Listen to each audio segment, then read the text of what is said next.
उलमा से पूछो किस से हदीस पढ़ें, कौन सी किताब पढ़ें, कौन सी ना पढ़ें, ये पूछो।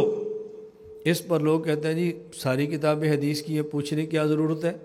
वरना आपने कहना देखो कुरान पढ़ने से मना कर रहे हैं, देखो हदीस पाक पढ़ने से मना कर रहे हैं। दीन इस्लाम हदीस पाक का नाम है।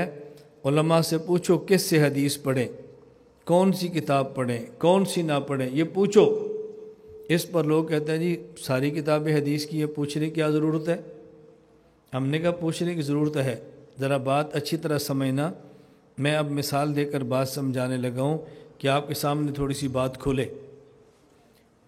कुरान करीम लोग कहते हैं नफ़े की चीज़ है, हदीस पाक नफ़ा की चीज़ है।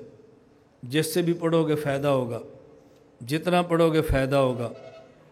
मैं आपसे गुजारिश करता हूँ, अगर कोई एक बंदा 1 महीना तक इशा के बाद कुरान पढ़ना शुरू करे और फजर तक पढ़ता रहे और रात भर न सोए, और फिर वो दिन को काम करता दिन भर न सोए, ये कितने दिन जाग सकता है?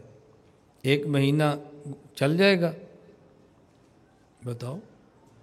बहुत जल्द बीमार हो जाएगा, बहुत जल्द हो सकता है जान भी जाए।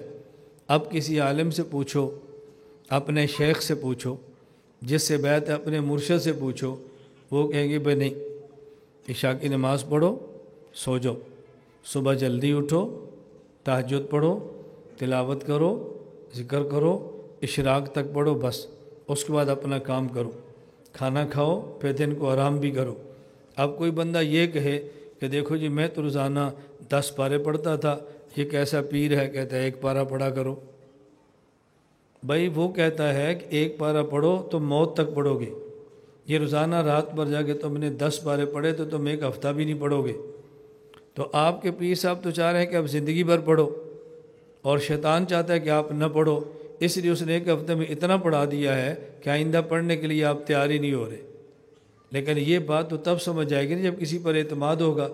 वरना आपने कहना देखो कुरान पढ़ने से मना कर रहे हैं, देखो हदीस पाक पढ़ने से मना कर रहे हैं। एक ज़रा इसकी आम सी मिसाल समझो जिसको आप जल्दी समझ सकें। अगर कोई शख्स हकीम की दुकान पर जाए, तबीब की पास जाए, वो हिकमत का काम भी करता हो और साथ उसने पंसार खाना भी रखा हो और वहाँ पर ख़मीरों की लाइन लगी हो, तो कोई भी ख़मीर लेना चाहें तो हकीम से पूछेंगे या बग़ैर पूछे ही खा जाएंगे। आप 2-4 ख़मीरें खाएं और एक ही नशिस्त में पूरी डिबिया खा जाएं, तो फिर देखना रात को आपके साथ होता क्या है। हकीम साहब कहेंगे यार तुम मुझसे पूछ लेते। उसने कहा जी आपसे क्या पूछना है, ऊपर लिखा हुआ है मुफर्रह क़ल्ब, इससे तो दिल को खुशी होती है, तो मैंने तो दिल की खुशी के लिए खाया है, मुझे तो हार्ट अटैक हो गया। वो कहेंगे भी मुफर्रह क़ल्ब का माना ये होता है कि किसने खाना है और कितना खाना है, ये भी तो हमसे पूछो। आपने हमसे पूछा नहीं और आप खा गए। दीन इस्लाम कुरान का नाम है, तो कुरान किस से पढ़ना है? दीन इस्लाम हदीस का नाम है, तो हदीस किस से पढ़नी है? इसको अच्छी तरह ज़हन नशीन फरमाइए।